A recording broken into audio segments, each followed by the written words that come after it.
Bismillahirrahmanirrahim. Assalamualaikum warahmatullahi ta'ala wabarakatuh. Kita mulakan majlis kita dengan Ummul Kitab Al-Fatihah. A'udzubillahi minasyaitonirrajim. Bismillahirrahmanirrahim. Alhamdulillahi rabbil alamin arrahmanirrahim maliki yaumiddin iyyaka na'budu wa iyyaka nasta'in ihdinas siratal mustaqim siratal ladzina an'amta 'alaihim ghairil maghdubi 'alaihim waladdallin amin. Alhamdulillahi rabbil alamin wassalatu wassalamu ala asyrafil anbiya'i wal mursalin sayyidina Muhammadin wa ala alihi wa sahbihi ajma'in. Rabbi syrah li sadri wa yassir li amri wa hlul 'uqdatam min lisani yafqahu qawli. Amma ba'du, nawayna ta'alluma wa ta'lim wa tadhakkura wa tadhkir wa naf'a wal intifa' wal ifadah wal istifadah wal hath 'ala tamassuki bi kitabillah wa sunnati nabiyhi sallallahu alaihi wasallam wa du'a ila al-huda wa ibtigha'a mardatillah wa qurbih wa thawabih. Amin Allahumma amin. Baik.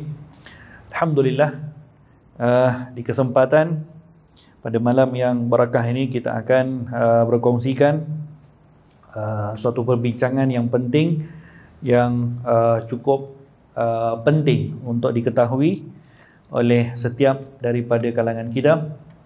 Mudah-mudahan perbincangan kita tentang soal jawab berkaitan tentang ibadah korban memberikan satu fahaman yang jelas. Di samping kalau ada yang nak bertanya soalan, dipersilakan untuk bertanya soalan. Di dalam hadis baginda Rasul sallallahu alaihi wasallam menyebutkan begitu banyak tentang ibadah korban. Kalau kita lihat ibadah korban ini, pertama sekali disyariatkan ibadah korban adalah pada tahun yang kedua setelah daripada hijrah baginda Rasul sallallahu alaihi wasallam ke kota Madinah. Sekaligus pada tahun disyariatkan ibadah zakat fitrah dan juga zakat harta. Jadi ibadah korban, ibadah zakat disyariatkan pada tahun yang sama, iaitu pada tahun yang kedua selepas daripada hijrah baginda Rasulullah SAW ke kota Madinah. Jadi saya ada sediakan beberapa slide berbentuk Q&A, question dan juga answer, soal jawab berkaitan tentang ibadah korban yang saya kumpulkan daripada kitab yang mu'tabar dalam mazhab kita, mazhab al-Imam Asy-Syafi'i radhiyallahu anhu arda. Dan ini satu perbincangan yang sangat penting kerana ibadah korban ini adalah suatu ibadah yang khas, ibadah yang khusus. Ianya bukan setakat kita membeli seekor binatang dan kita sembelih, tidak setakat itu. Oleh kerana ibadah korban adalah ibadah yang khas, maka dia terikat dengan syarat-syarat sah dan terikat dengan rukun dan juga beberapa perkara yang diperlukan di dalam memastikan ibadah itu menjadi ibadah yang sah. Maka dalam hal ini datanglah tuntutan kepada seseorang bila mana sampai waktunya untuk dia mempelajari tentang perihal korban. Jadi kan dalam hukum ada perkara yang kita ini memadai kepada kita mengetahuinya secara umum, dan kita tidak akan dianggap sebagai orang yang berdosa bila mana kita sudah mengetahuinya secara umum walaupun kita tidak mengetahuinya secara terperinci. Contohnya tentang hukum hakam berkaitan tentang ibadah haji. Mungkin tidak semua daripada kita yang mendalami tentang soal ibadah haji, dengan alasan kita mungkin belum dapat panggilan haji. Tapi oleh kerana haji adalah salah satu daripada rukun Islam, maka mengetahui tentang haji secara dipanggil secara suthi atau secara umum, basic, ini satu perkara yang wajib. Apakah perkara basic yang perlu tahu? Sekurang-kurangnya seorang Muslim, dia kena tahu yang namanya ibadah haji berlaku dalam bulan haji dan ianya berlaku di Mekah. Itu saja dia tahu, dia sudah terlepas daripada hukum berdosa.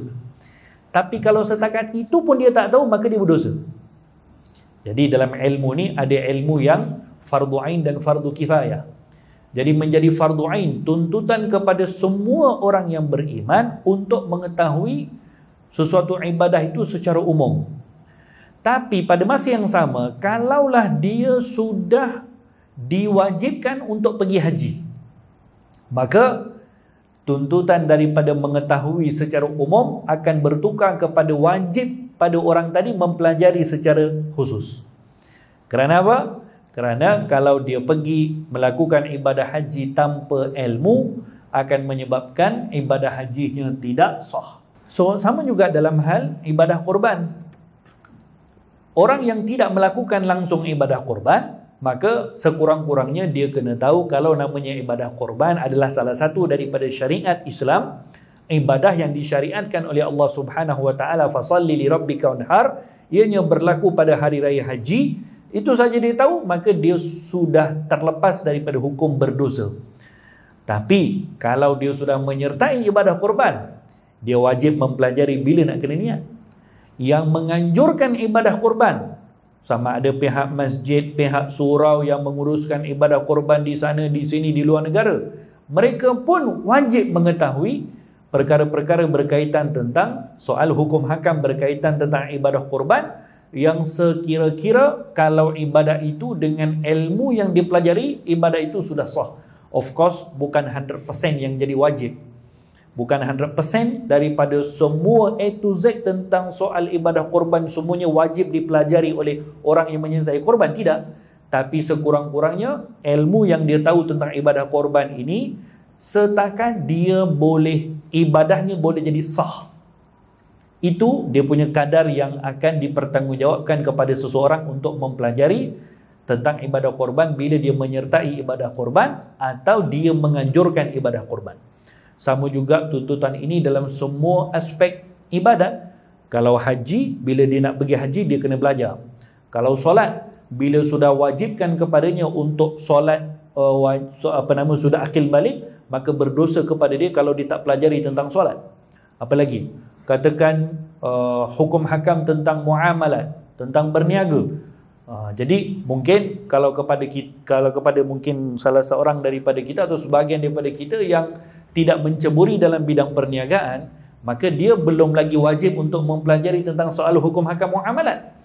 Tapi kalau sebaik dia sudah masuk dalam bidang perniagaan, wajib kepada dia untuk mengetahui semampu mungkin dalam soal muamalat urus niaga. So ini perkara yang ingin saya sampaikan sebagai mukaddimah dalam kita punya perbincangan, untuk memberitahu kalau perbincangan kita di sini adalah satu perbincangan yang penting. Saya terus untuk perbincangan hukum berkaitan tentang ibadah korban. Yang pertama sekali yang ingin kita bincangkan adalah Allahumma salli ala Muhammad. Baik. Apakah hukum ibadah korban? Hukum ibadah korban ada 3 hukum, dan ketiga-tiga ini akan berbeza mengikut kepada situasi kita berada dalam keadaan seperti apa. Yang pertama, secara umum korban hukumnya adalah sunnat muakkadah, yakni sunnat yang dituntut. Saya kira semua maklum tentang sunnat muakkad. Sekiranya bila korban ini akan menjadi sunnat muakkad, sekiranya seseorang yang mempunyai lebihan harta dari keperluan dirinya dan keluarga yang berada di bawah tanggungannya pada siang hari raya haji dan malamnya serta hari-hari tasyrik 11 hingga 13 Zulhijjah, tetapi jika dia tidak melakukan maka hukumnya adalah makruh. Jadi ini hukum sunat muakkad ni sama macam zakat fitrah dari segi waktunya. Jadi kalau tuntutan zakat fitrah, kepada siapa zakat fitrah akan jadi wajib? Zakat fitrah wajib lah, ini sunat. Zakat fitrah akan menjadi wajib kepada seorang Muslim yang merdeka, yang mana pada malam hari raya sehinggalah pagi hari raya besok cukup kepada dia keperluan untuk dia makan sepanjang hari dan juga pakaian dan sebagainya. Maka kalau cukup yang itu, orang tadi wajib membayar zakat fitrah. Adapun hal korban menjadi sunat muakkad, sunat yang dituntut kepada kita selagi mana kita ini bermula pada malam hari raya haji. Malam hari raya haji, yakni terbenam matahari pada 9 Zulhijjah. Terbenam matahari 9 Zulhijjah, maksudnya sudah masuk 10 Zulhijjah, raya haji. Bermula pada malam hari raya haji, sampailah kepada hari terakhir hari tasyriq, iaitu pada 13 Zulhijjah. Sehingga terbenam matahari 13 Zulhijjah sepanjang 4 hari tadi, kalaulah kepada seseorang tadi, dia ini cukup keperluan dirinya dan keluarga yang berada di bawah nafkahnya, cukup nafkah, cukup dari segi tempat tinggalnya, cukup dari segi makan minum, cukup dari segi pakaian, selama 4 hari itu kalau cukup kepada dia, maka kepada mereka menjadi sunat muakkad untuk melakukan ibadah korban. Jadi sunat muakkad ini kalau tinggalkan hukumnya makruh. Adapun ada juga pendapat yang mewajibkan ibadah korban. Contohnya dalam mazhab Imam Abu Hanifah. Dalam mazhab Hanafi, korban hukumnya wajib kepada orang yang kemampuan, macam zakat fitrah. Dia bukan pilihan. Macam zakat fitrah kan, kalau orang yang cukup syarat tadi, maka wajib kepada dia untuk membayar zakat fitrah. Begitu juga dalam mazhab Imam Abu Hanifah. Dalam mazhab Hanafi, korban bukan pilihan, bukan sunat, tapi wajib kepada orang yang berkemampuan. Yang kedua, korban juga menjadi sunat kifayah atau sunat ain. Kita biasa dengar fardu kifayah, fardu ain. Betul? Kalau fardu kifayah, maksudnya kalau satu orang buat, yang lain akan terlepas daripada hukum berdosa. Kalau fardu ain, setiap orang kena buat. So, begitu juga dalam hukum sunat pun ada sunat kifayah dan juga sunat ain. Sunat kifayah maksudnya, sekiranya isi rumah lebih dari seorang, di bawah tanggungan salah seorang, jika korban dilakukan oleh salah seorang yang mukallaf dari mereka, maka gugur tuntutan dan hukum makruh dari yang lain. Seperti solat jenazah jugalah. Pahala korban hanya kepada yang melakukan korban, tetapi syiar korban akan dapat kepada semua isi rumah. Contoh, di rumah saya, katakan yang berada di bawah nafkah saya ada 5 orang contoh. Saya, isteri saya, anak 3 orang. So, ada 4 orang yang berada di bawah nafkah saya. Atau katakan ada bapa saya, ada mak saya juga. So, ini semua yang berada di bawah nafkah seorang di dalam isi rumah satu isi rumah. Maka kalau saya sendiri yang melakukan ibadah korban, maka hukumnya tadi adalah sunat kifayah kepada saya untuk melakukan, mewakili semua orang. Jadi semua orang yang lain yang berada di bawah nafkah saya tadi, iaitu bapa saya yang berada di bawah nafkah saya, ibu saya yang berada di bawah nafkah, isteri saya yang berada di bawah nafkah, anak-anak saya yang sudah akil balik yang berada di bawah nafkah, mereka semua terlepas daripada hukum makruh tidak melakukan kerana salah seorang daripada isi rumah tadi sudah melakukan. Tapi siapa yang dapat pahala korban? Yang dapat pahala buat korban adalah orang yang buat, saya. Tapi yang lain dapat apa? Yang lain tu yang saya tulis ni. Tetapi syiar korban akan dapat kepada semua isi rumah tadi. Jadi oleh kerana saya buat, maka dia ada namanya pahala syiar. Wa man yu'azzim sya'airallah, kan disebut dalam Quran, orang yang mengagungkan syiar Allah. Jadi oleh kerana dalam satu rumah ada satu orang yang buat ibadah korban, yang dapat pahala korban tu orang yang buat, tapi seluruh isi keluarga tadi terlepas daripada hukum makruh, dan juga yang kedua dapat pahala menghidupkan syiar korban. Itu sunat kifayah. Boleh jadi korban ini jadi sunat ain, maksudnya bukan tuntutan kepada seorang saja yang berada dalam rumah, tapi kepada setiap orang. Macam mana keadaan? Contoh, sekiranya isi rumah seorang sahaja atau lebih daripada seorang, tetapi masing-masing bukan di bawah tanggungjawab salah seorang, seperti rumah bujang. Atau rumah bujang ni maksudnya masing-masing kerja. Masing-masing kerja, katakan dalam satu rumah ada 4 orang. Setiap orang bukan berada di bawah nafkah seorang lagi, tidak. Jadi tuntutan korban kepada mereka adalah sunat ain, yakni setiap individu ada sunat kepada mereka untuk buat korban. Itu tak boleh kira kalau satu orang buat, satu isi rumah terlepas daripada makruh, tidak. Kerana apa? Kerana setiap daripada kalangan mereka berada di bawah nafkah atau tanggungjawab yang berbeza-beza. Okey?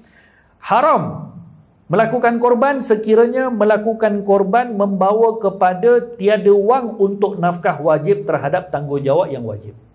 Ini maklumlah, kerana korban ini hukumnya sunat muakkad, maka kalau buat korban sehingga menyebabkan tidak ada nafkah yang wajib bagi ahli keluarga, maka hukumnya adalah Haram melakukan ibadah korban. Okey. Setakat ini ada soalan? Faham ya hukum tadi? Baik, yang kedua kita nak bincang tentang bagaimana hukumnya korban dengan menggunakan duit orang yang berada di bawah tanggungan. Okey, sini saya tuliskan, bolehkah seorang melakukan korban untuk anak kecil atau anak OKU atau terencat akal? Jawapannya, tidak boleh menggunakan duit anak untuk melakukan korban walaupun atas nama anak tersebut. Bapa atau datuk, wali yang terdekat sahaja yang boleh melakukan korban untuk anak kecil dengan harta bapa atau datuk. Anak memperoleh pahala korban dan bapa pula memperoleh pahala hibah, pahala pemberian. Jadi maksudnya di sini, kalau seorang ayah nak buat korban untuk anak, bahkan sebenarnya hukum ini sama juga untuk akikah pun. Seorang ayah nak buat korban, nak buat akikah untuk anaknya, maka hukumnya mesti menggunakan duit ayah tadi, tak boleh pakai duit anak. Kerana apa? Duit anak tadi tidak ada hak dalam duit anak tadi atau harta anak tadi untuk diakikahkan kepada dirinya, sebab akikah ni tuntutan kepada wali dia, kepada mak bapak dia, bukan kepada anak. Kecuali kalau anaknya sudah baligh. Kalau anak itu sudah baligh, maka tuntutan akikah akan berpindah kepada anak itu sendiri, tidak lagi kepada mak bapak. Jadi kalau anak kita sudah baligh, contoh dulu kita tak mampu untuk buat akikah, sekarang kita ada kemampuan untuk buat akikah. Anak umur dah 18 tahun, sudah akil balik, boleh ke buat? Boleh. Tapi dengan syarat kena minta izin. Dia macam sama buat korban untuk orang yang hidup. Hukumnya sama. Sebab apa? Sebab tuntutan kepada ibu ayah untuk buatkan akikah anak tadi hanya sampai anak itu akil balik. Kalau sudah melepasi umur akil balik, maka tuntutan itu akan berpindah kepada anak itu sendiri.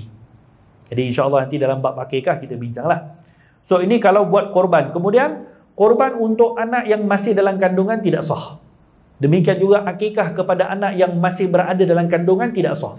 Kerana yang namanya korban adalah kepada orang yang hidup. Sebab itu dalam hal nanti kita akan lihat bagaimana hukum melakukan korban kepada orang yang sudah meninggal. Jadi kalau anak dalam kandungan tidak sah untuk melakukan akikah dan juga korban. Kemudian Allahumma salli ala Muhammad, bagaimana hukum melakukan korban atas nama orang yang sudah meninggal dunia? Ini juga antara soalan yang ataupun perbincangan yang agak famous lah. Melakukan korban untuk orang yang sudah meninggal dunia hukumnya adalah tidak sah, melainkan si mati telah berwasiat ketika dia hidup supaya dibuat korban bagi pihaknya, kerana korban adalah ibadat dan tidak boleh dilakukan oleh orang lain kecuali diminta. Jadi kalau orang yang sudah meninggal dunia, kalau kita nak buatkan korban untuk orang yang sudah meninggal dunia, tidak boleh di atas namakan orang yang sudah meninggal dunia tadi, kecuali orang itu ketika hidup dia ada wasiat. Wasiat dia kata, kalau saya meninggal daripada harta pusaka saya, buatlah korban setahun sekali. Demikian kita lihat di sini ibadah korban. Apa alasannya? Kadang orang tanya, kenapa tak sama macam badal haji? Boleh pula buat badal haji, boleh pula buat badal umrah, boleh pula bayarkan fidyah. Dia tinggal puasa, tak perlu izin pun, tak perlu wasiat pun. Sebenarnya dua benda yang berbeza. Sebab tu saya tulis di sini, ibadah korban seakan menembus diri, al-fida' an-nafs, maka ia tergantung dengan izin. Adapun selainnya seperti sedekah, haji, zakat atau fidyah. Okey, haji ni termasuk badal haji lah. Fidyah ni maksudnya kalau fidyah dia tinggal puasa banyak. Contoh orang tua kita dulu banyak puasa ditinggal, sekarang ni kita nak bayarkan fidyah untuk dia. Boleh tak bayar? Ya memang boleh. Bahkan boleh jadi wajib. Perlu tak izin daripada orang tu? Tak perlu. Badal haji perlu izin tak? Tak perlu. Sedekah perlu izin tak? Tak perlu. Ini semua tak perlu. Tapi kenapa korban perlu izin? Kerana apa? Yang tadi tu haji, zakat dan fidyah boleh dilakukan atas nama orang yang sudah meninggal dunia kerana ia bukan untuk menebus diri. Maka ianya jadi seperti hutang yang boleh dibayar oleh orang lain walaupun tanpa izin. Adapun korban al-fida' anin nafs, maksudnya saya menebus diri saya dengan melakukan korban untuk diri saya, maka ianya tergantung kepada niat yang akan dilakukan oleh saya sendiri. Jadi antara sebab kenapa tidak sah korban di atas nama orang yang sudah meninggal, siapa yang akan berniat? Sebab kita bagi tahu tadi awal, korban ini kena niat. Kalau tak niat, tak sah. Buat korban atas nama orang yang sudah meninggal, siapa yang akan niat? Tak ada orang yang boleh niat.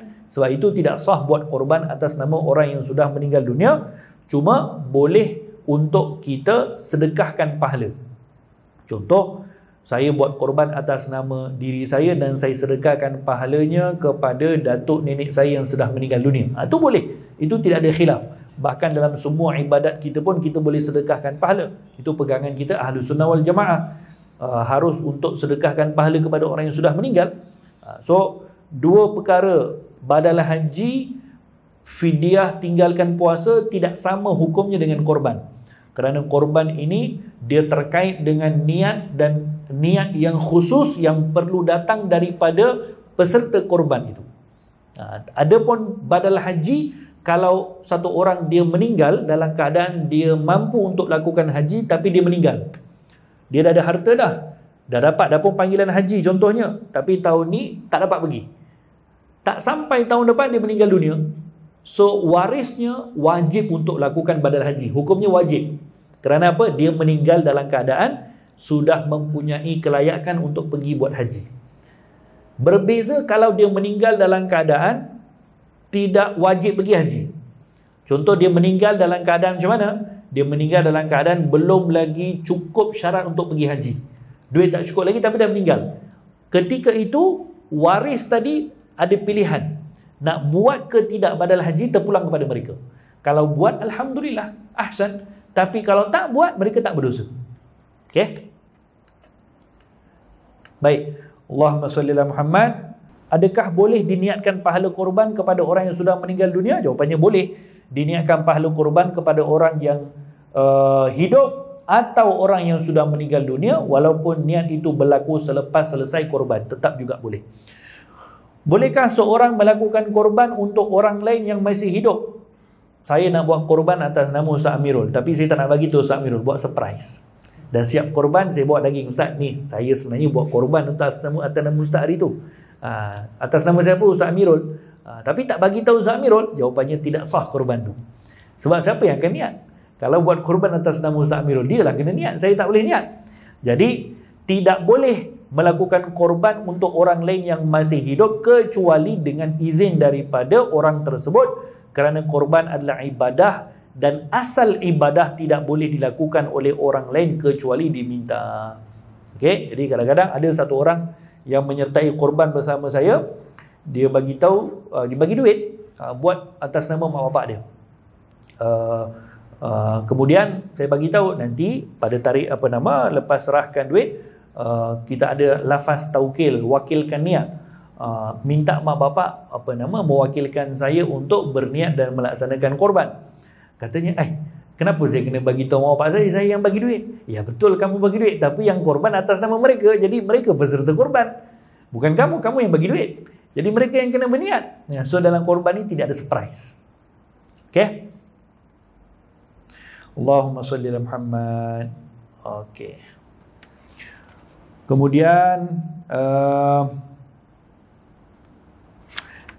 kita nak bincang sikit dari segi adakah boleh melakukan korban dari haiwan yang datang dari seorang non-Muslim. Contoh, satu orang non-Muslim, jiran kita contohnya, dia bagi seekor kambing kat kita. Kamu buatlah korban di surau Putra Alamin contohlah. Bolehkah kita terima? Boleh terima, tapi ada dia punya kaedah dia. Sekiranya haiwan korban tersebut dimilikkan kepada seorang Muslim dan si Muslim melakukan korban dengannya, maka hukumnya sah. Tidak sah melakukan korban atas nama seorang non-Muslim, kerana di antara syarat sah korban ialah mesti Islam. Jadi tak boleh buat korban atas nama seorang wakil rakyat non-Muslim, dia bagi 10 ekor lembu contohnya. Kena buat macam mana? Boleh tak terima? Ya boleh, tak ada masalah. Terima sebagai hadiah, tak ada masalah. Tapi lembu dan kambing tadi perlu dimilikkan atas nama orang Islam, barulah dilakukan korban dan barulah korban itu akan jadi sah. Kalau tidak lakukan, maka ia akan jadi sembelihan biasa. Jadi kita perlu faham, setiap syarat-syarat sah korban yang kita pelajari, kalau berlanggar dengan syarat sah, maka sembelihan tadi itu tidak akan jadi sembelihan korban. Jadi disembelih apa? Jadi sembelihan biasalah. Sembelihan biasa maksudnya sedekah biasa. Hanya tak jadi korban. Boleh makan tak? Ya boleh. Maka dia tidak terkait dengan hukum hakam korban, sebab korban kan ada waktunya, kemudian kena niat, kemudian cara pembahagian daging macam mana, kemudian ada hukum berkaitan tentang jual belinya apa semua. So kalaulah ianya tidak jadi korban, maka dia tidak terikat dengan hukum hakam korban tadi. Banyak kadang-kadang terlepas pandang menyebabkan hukum tadi akan tidak menjadi korban. Sembelihan tadi tidak menjadi korban. Kadang-kadang kesilapan daripada peserta, dia bagi duit, lepas tu hilang entah ke mana, tak boleh kontak lagi dah. Masa bagi duit, bagi ini bahagian saya, bagi duit, lepas tu tak ada, tak boleh dihubungi, tak boleh apa.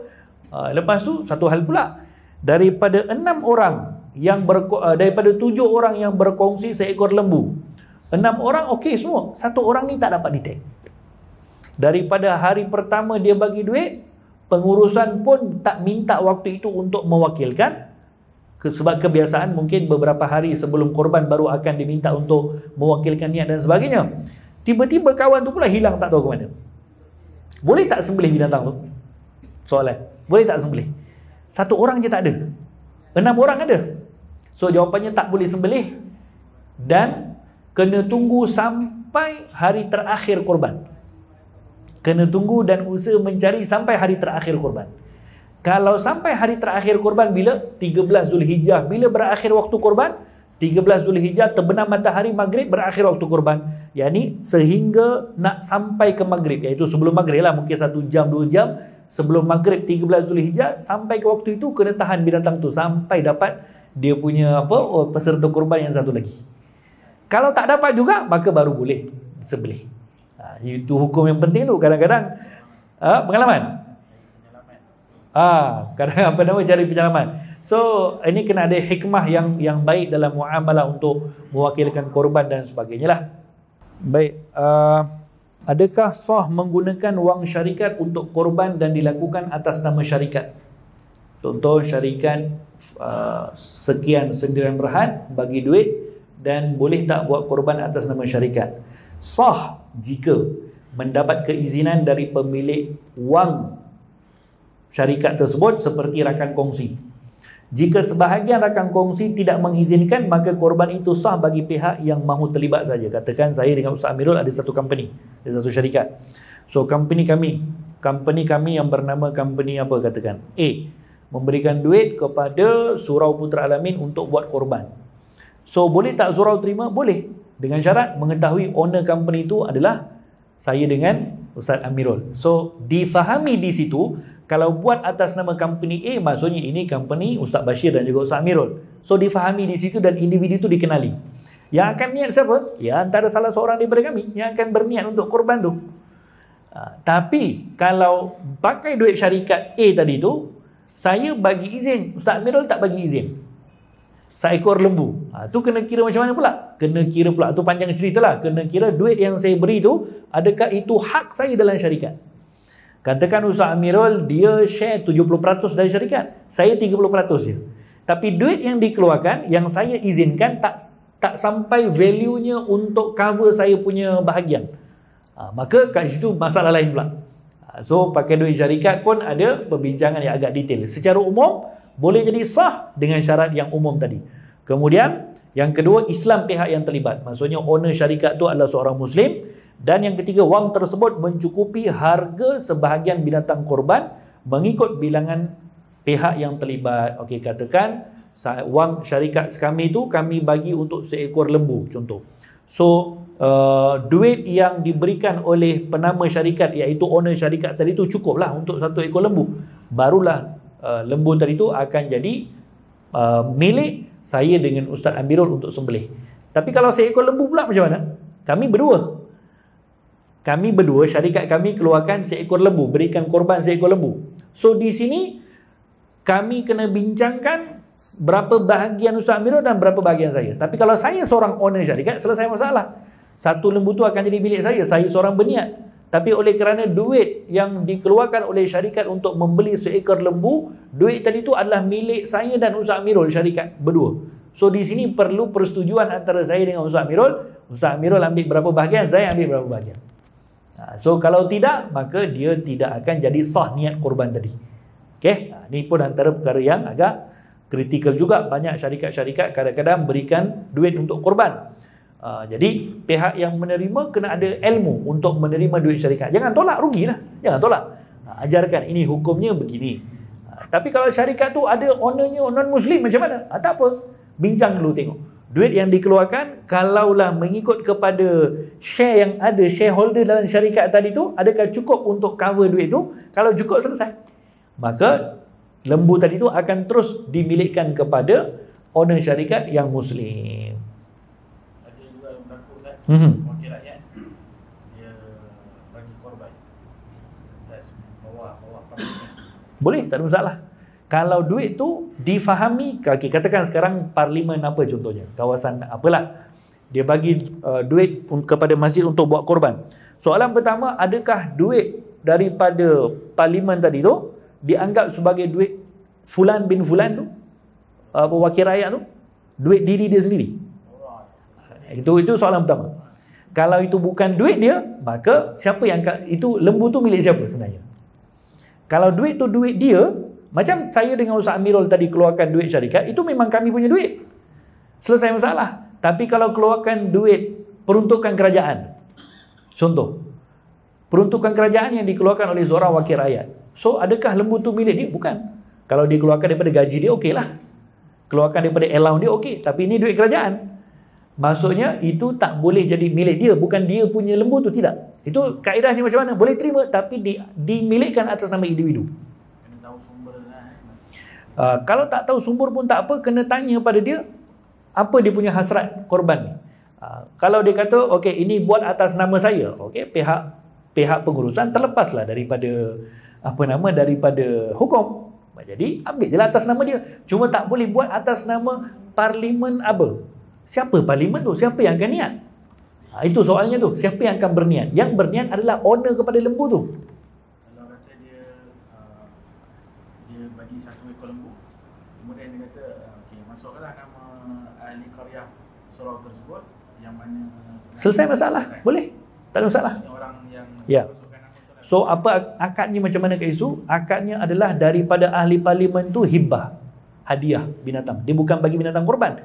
Dia bagi hadiah seekor lembu kepada qaryah. Pihak qaryah atau pengurusan korban akan menamakan atau memilikkan satu ekor lembu kepada 7 orang. So daripada ahli parlimen, dia memberikan hadiah seekor lembu kepada 7 orang tu. Jadi korban ni milik siapa lembu ni? 7 orang tu. So mereka yang berhak untuk menentukan nak bagi pada siapa dagingnya. Tak nama korban, bukan hibah lah. Hibah daripada yang pertama tadi. Daripada ahli parlimen bagi kepada 7 orang, itu hibah. Tapi yang 7 orang itu korban. Jadi siapa punya korban? Korbannya bukan korban ahli parlimen, korbannya korban 7 orang tu. Kalau pihak surau nak menjual, bukan menjual, dia hasil daripada hibah tadi tu.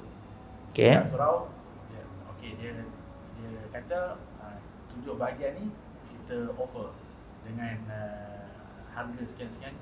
Kemudian dapat duit itu maksudnya untuk proses. Ahli parlimen berikan lembu kepada surau sebagai hibah, hadiah. Surau nak jual. Kalau ikut akad hibah pemberian. Pemberian ini kalau kita dah dapat, kita punya hak untuk buat apa? Itu sebab akadnya akad hibah. Ustaz Amirul bagi saya hadiah handphone iPhone 5 contohnya. Amin. Cakap amin Ustaz. Ustaz suruh dia diam juga. Ustaz dah bagi saya, itu jadi milik saya. Sebab akad hibah macam tu, orang yang diberikan berkuasa mutlak untuk buat apa saja dalam apa yang dia miliki. Saya dah milik saya dah. So kalau ahli parlimen tadi berikan kepada surau, al-malik atau pemilik kepada hibah tu adalah pihak surau. Kaedah mengatakan al-malik yatasarraf fi mulkihi kama yasha. Seorang malik, seorang tuan, yatasarraf fi mulki. Dia boleh buat apa saja daripada apa yang dimiliki seperti mana yang dia nak. Kecuali kalau si ahli parlimen tu berikan untuk syaratnya adalah mesti buat korban. So boleh tak pihak surau untuk menjual? Itu kembali kepada akad pemberian tadi. Kalau diberikan secara mutlak, maka pihak surau bebas untuk menentukan Tapi kalau dia berikan dengan bersyarat ini buat korban, maka di sana tak boleh lah macam tu. Tamam? Okey. Allahumma salli ala Muhammad wa ala Muhammad. Okey, kita pergi kepada perbincangan yang seterusnya. Baik. Jadi oleh kerana tadi korban adalah satu ibadah yang khusus, maka dia disyaratkan untuk mematuhi secara bulat-bulat dari segi setiap aspek. Waktu korbannya, syarat sah korbannya, kemudian termasuk juga binatang yang diperbolehkan untuk melakukan korban. Hanya 3 saja. 3 saja haiwan yang sah untuk berkorban dan akikah. Ini dalam hal haiwan ini berkongsi, korban dan akikah sama. Iaitu yang pertama unta, yang paling afdal. Okey, yang paling terbaik adalah menyembelih unta. Dan syarat untuk umur unta tadi adalah 5 tahun, cukup 5 tahun. Kenapa 5 tahun? Kalau lembu atau kerbau 2 tahun. Kambing biasa 2 tahun, kambing biri-biri 1 tahun. Umur ini adalah umur baligh haiwan tadi. Ianya boleh juga dikenali, contohnya kalau kambing tadi boleh dikenali umur baligh tadi dengan melihat kepada gigi susunya yang telah tertanggal. Istilahnya salin gigi. So dalam hal ini juga penting kepada kita, bagi orang yang membeli haiwan korban, untuk memastikan haiwan-haiwan tadi mencukupi umur sekian. Walaupun saiznya besar, lembunya besar 200 kilo tapi umurnya baru setahun setengah, tak sah buat korban. Okey, jadi ini dia punya requirement dari segi umur. Umur ini adalah dipanggil sebagai umur baligh kepada haiwan. Jadi kalau tidak pasti, memadai juga dengan diberitahu oleh tukang jual. Adakah memadai kita pengurusan korban tak tahu nak kira umur haiwan? Kita pergi ke satu penternak haiwan, kita pun beli dan kita tanyalah umur dia. Penternak tu bagi tahu umur ni cukup, ini cukup 2 tahun lembu ni. Kambing ni cukup 2 tahun contohnya, maka itu pun sudah memadai dengan syarat tukang jual itu adalah seorang yang jujur. Orang yang amanah, jujur. Tapi lepas beli, didapati haiwan korban tadi tak cukup umur, maka haram untuk sembelih korban. Katakan masa beli kena tipulah ni. Masa beli diberitahu dah cukup 2 tahun lebih lembu tadi. Bila bawa balik ke surau, ada pula pakar haiwan dekat kita punya jemaah. Contoh dia pun cek, ini Ustaz Amirul ni beli lembu tak cukup umur ni, 1 tahun setengah baru ni Ustaz. Cek balik memang betul 1 tahun setengah. Jadi apa perlu buat? Kena tukar balik. Siapa yang bertanggungjawab dalam hal ni? Yang bertanggungjawab adalah yang membeli. Pihak pengurusan yang bertanggungjawab. Wajib untuk menggantikan binatang korban yang cukup syarat. Iaitu syarat umur tadi, dan kena pulangkan balik kepada penternak tadi. Penternak tak nak pulang, Ustaz, nak buat macam mana? Itu urusan pengurusan dan juga penternak. Wajib untuk digantikan dan haram untuk disembelih dengan sembelihan korban akan haiwan yang tidak cukup umur. Sebab tu kena beli daripada orang yang amanah. Jangan beli ikut mana yang murah saja, beli daripada tukang yang amanah. Sebab banyak perkara yang bersangkutan dalam hal kenapa perlu memberi daripada seorang penternak yang jujur. Antaranya contoh, binatang korban yang tidak sah untuk buat korban, nanti kita akan bincang, adalah binatang yang cacat. Antara kecacatan adalah kalau terputus bahagian telinga, maka itu consider sebagai haiwan yang cacat dan tak sah buat korban. Kecuali kalau terputus telinga tadi tu daripada lahir. Macam mana nak tahu daripada lahir? Itulah pentingnya beli daripada seorang penternak yang jujur. Okay? So ada banyak perkara yang berkaitan dalam masalah ni. Jadi kalau kita lihat lebih detail lagi sikit lagi, kalau tadi umur haiwan korban, macam mana pula kalau haiwan tu adalah haiwan kacukan? Bolehkah korban dengan haiwan kacukan? Okey, dia mix antara haiwan korban. Dia ada soalan, jawapannya kat sini. Kacukan antara haiwan korban dan haiwan bukan korban adalah tidak sah. Bapak dia haiwan korban. Haiwan korban tadi 3 je kan? Unta, lembu, kambing. Itu haiwan korban. Bapaknya haiwan korban. Katakan bapaknya kambing, maknya kijang. Keluar jadi apa? Apa? Keluar tak tahulah jadi apa. So, walaupun yang keluar tadi rupa sebiji kambing, tapi bapaknya kambing, maknya kijang, itu tidak sah buat korban. Walaupun sebiji rupa kambing. tidak sah buat korban. Jadi kalau kacukan sesama haiwan korban tadi, yang kedua tu, kacukan sesama haiwan korban adalah sah untuk buat korban. Seperti kacukan kambing dan lembu. Keluar apa tak tahu. Atau kambing biri-biri kahwin dengan kambing biasa, keluar kambing juga. Kalau kacukan antara haiwan korban dan haiwan korban, itu sah untuk dibuat korban. Okey. Soalan pula, kalau ada kacukan, macam mana nak tentukan umur? Umur berbeza. Kalau kambing kampung 2 tahun, kalau kambing biri-biri kena cukup setahun. Ini sekarang anak dia nak tentukan umur macam mana? Tu. Umur haiwan kacukan yang sah dibuat korban adalah berdasarkan umur korban yang paling tinggi antara ibu dan penjantanannya. Katakan ayah dia kambing biri-biri. Kambing biri-biri syarat sah korban berapa tahun? Setahun. Mak dia kambing kampung. Kambing kampung syarat sah korban 2 tahun. Anaknya keluar sebiji macam kambing biri-biri, tapi syarat umur anak tadi tak boleh ikut kambing biri-biri. Walaupun rupanya macam kambing biri-biri, dia kena ikut daripada mak dengan bapa dia tadi, mana yang syarat yang lebih tinggi. Jadi kena ikut, kalau di sini bapa dia cukup setahun, mak dia cukup 2 tahun, jadi kena ikut umur 2 tahun. So perlu ke tidak beli daripada seorang penternak yang jujur? Ya perlu. Kalau tidak, kecuali kalau kita dah beli kita pun tak tahu, ya Allah, tawakal Allah. Tapi kalau tahu, maka itu akan memberikan kesan kepada kita punya haiwan korban. Okey. Okey. Ini dah tadi 10. Saya habiskan dengan membincangkan tentang kecacatan dan juga afdal melakukan korban tadi. Baik. Apakah jenis afdal binatang untuk melakukan korban? Yang paling afdal adalah haiwan yang paling banyak dagingnya. Kerana tujuan korban adalah pemberian kepada fakir miskin. Makin banyak dapat diberi, makin afdal. Secara kebiasaan paling banyak daging ialah unta. Maka unta jadi lebih afdal. Yang kedua, lembu atau kerbau. Kalau pilihan antara lembu dan kerbau, tengok mana yang lebih banyak daging, maka itu yang lebih afdal. Kambing biri-biri, kemudian kambing biasa, kemudian satu bahagian unta, kemudian satu bahagian lembu atau kerbau. So ini dia punya susunan keutamaan untuk korban. Tidak juga yang paling mahal. Bukan yang paling mahal, tapi yang paling banyak isinya. Katakan satu ekor lembu ni baka apa katakan, itu tak semestinya akan jadi lebih afdal. Manakah yang lebih afdal di antara seorang korbankan seekor lembu atau 7 ekor kambing? Kan sama kan? Satu ekor lembu kan 7 bahagian. Dia ada pilihan sekarang ni, Ustaz Amirul, dia ada pilihan nak buat korban satu ekor lembu yang dalamnya ada 7 bahagian, atau dia beli 7 ekor kambing. Mana yang lagi afdal? Okey, so pilihan ini kita kena tengok jawapannya. Lebih afdal 7 ekor kambing berbanding satu ekor lembu. Sebab, kerana 2 sebab. Yang pertama, daging kambing lebih enak, lebih bagus daripada lagi lembu. Kan?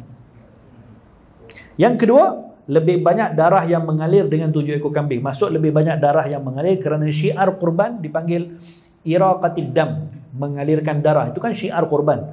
Jadi berbanding sembelih seekor lembu, yang akan tertumpah di situ, syiar yang akan berlaku di situ adalah tertumpahnya darah seekor lembu. Tapi kalau 7 ekor kambing, maka 7 kali sembelih, 7 kali tumpah darah, maka itu lebih banyak pahala. Manakah yang lebih afdal di antara seorang korbankan 1 ekor kambing atau 1 bahagian lembu? Okey, yang lebih afdal adalah seekor kambing. Kerana apa? Kerana yang pertama, pahala mengalirkan darah seekor kambing dimiliki oleh perseorangan, tidak dibagi-bagi. Dan yang kedua, daging kambing lebih enak. Contohnya saya ada pilihan, nak masuk 1 bahagian lembu atau nak beli 1 ekor kambing. Kalau compare dari segi harga, biasanya 1 ekor kambing lagi mahal, 1 bahagian lembu lagi murah. Afdalnya mana? Afdalnya adalah seekor kambing, sebab saya sendiri memiliki sepenuhnya pahala mengalirkan darah seekor kambing tu. Adapun kalau saya ambil 1 bahagian, ya saya berkongsi pahala tu dengan semua orang. Jadi di sini dia letak dia punya afdal dia. Baik. Cukup saya. Baik. Kalau ada nanti insya-Allah ada kesempatan lain, kita akan bincang pada pertemuan lain, masa tidak mengizinkan. Adapun kita punya slide ni masih banyak lagi, mungkin boleh disebarkan di Telegram atau apa untuk sama-sama diambil manfaat. Kita akhiri insya-Allah. Hadza billahi taufik. Allahumma inna na'udzubika min ilmin la yanfa' wa na'udzubika min qalbin la yakhsha. wa na'udzu bika min du'a'i la yustajab wa na'udzu bika min 'amali la yuqbal bi rahmatika ya arhamar rahimin. Rabbana atina fid dunya hasanah wa fil akhirati hasanah wa qina adzabannar. Wa sallallahu wasallam ala khairil sayyidina Muhammadin wa ala alihi wasallam. Walhamdulillahi rabbil alamin. Wassalamu alaikum warahmatullahi wabarakatuh.